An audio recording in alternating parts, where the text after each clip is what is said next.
सौभाग्यशाली गुरुमुखों, अपने सन्मुख विराजमान श्री परमहंस महान विभूतियों के सुंदर पावन दर्शन दीदार करते हुए एक बार ऊंचे और मीठे स्वर में बोलना जयकारा।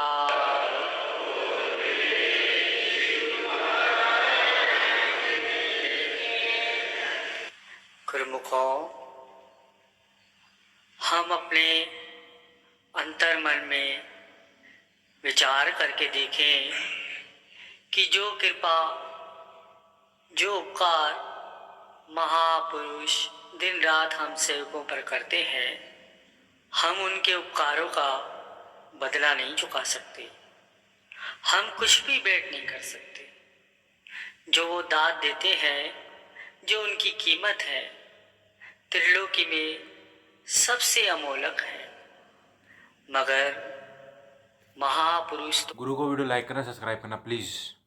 तो भक्तों के प्रेम के भूखे होते हैं और उनके इसी प्रेम को देखकर अपनी रहमत का द्वार खोल देते हैं। एक बार वाणी में भी प्रेम के ऊपर बहुत ही मनमोहक प्रसंग आया कि एक भक्त थे, भक्त त्रिलोचन जी, जो कि भगवान श्री कृष्ण के अनन्य भक्त थे। एक बार भक्त त्रिलोचन जी अपने गुरु भाई और परम मित्र नामदेव जी से कहने लगे कि नामदेव, तुम तो मेरे मित्र हो, फिर भी कितने निष्ठुर हो तुम। कितनी बार तुमने भगवान का दर्शन किया है, उसके बाद भी कभी उनसे ये नहीं कहा कि त्रिलोचन से मिलकर आओ। मेरे मन में कितनी इच्छाएं हैं कि भगवान मेरे घर आए, मैं उनकी सेवा करूं।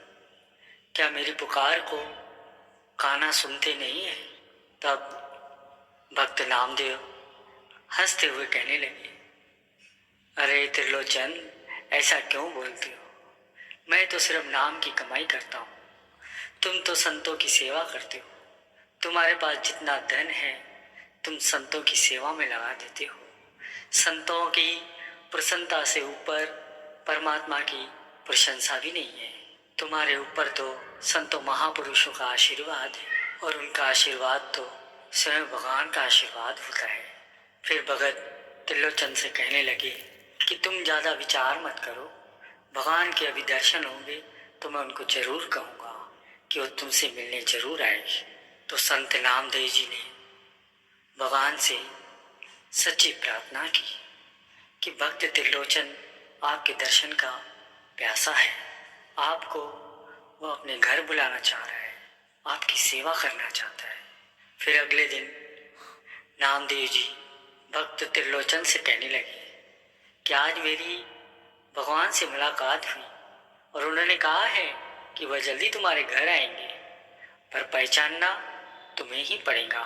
यह सुनकर भक्त त्रिलोचन खुशी से झूमने लगे कि भगवान मेरे घर आएंगे, भगवान मेरे घर आएंगे।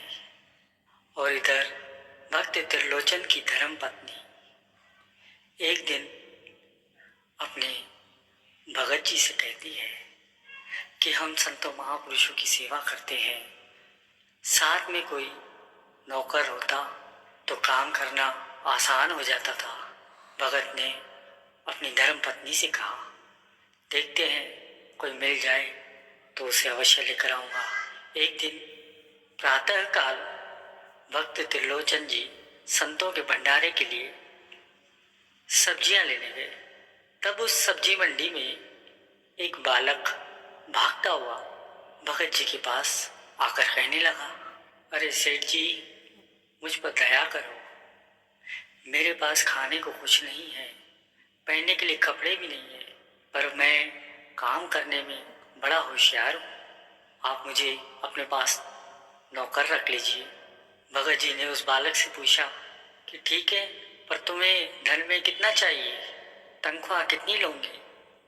तब वह बालक कहने लगा, मुझे तनख्वाह की जरूरत नहीं है, बस 2 समय भरपेट भोजन खिला देना।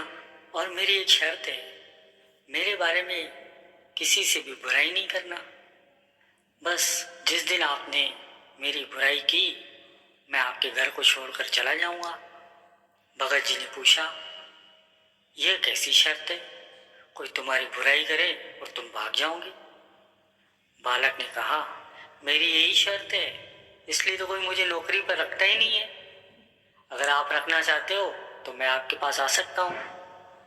भगत जी विचार करने लगे कि धर्मपत्नी ने कहा था कि नौकर की आवश्यकता है, यह तो ईमानदार भी लगता है।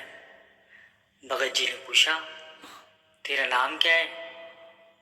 तो बालक कहने लगा, अंतर्यामी। भगत ने कहा, यह कैसा नाम है? तो बालक ने कहा कि मैं सब कुछ जानता हूँ, क्योंकि मैं गांव में इतने सालों से रह रहा हूँ। सबको जानता हूँ, कौन क्या करता है, किसका स्वभाव कैसा है, कौन कैसे चलता है, इसीलिए तो मेरा नाम अंतर्यामी है। भगत जी ने कहा, ठीक है, आज से तुम मेरे पास नौकरी करोगे। ये सामान उठाओ और मेरे साथ घर चलो। अब भगत जी उस बालक को अपने घर ले आए। अपनी धर्मपत्नी से कहने लगे, यह बालक तुम्हारी सहायता करेगा, इसका नाम अंतर्यामी है। धर्मपत्नी पूछने लगी, यह हर महीने पैसा कितना लेगा?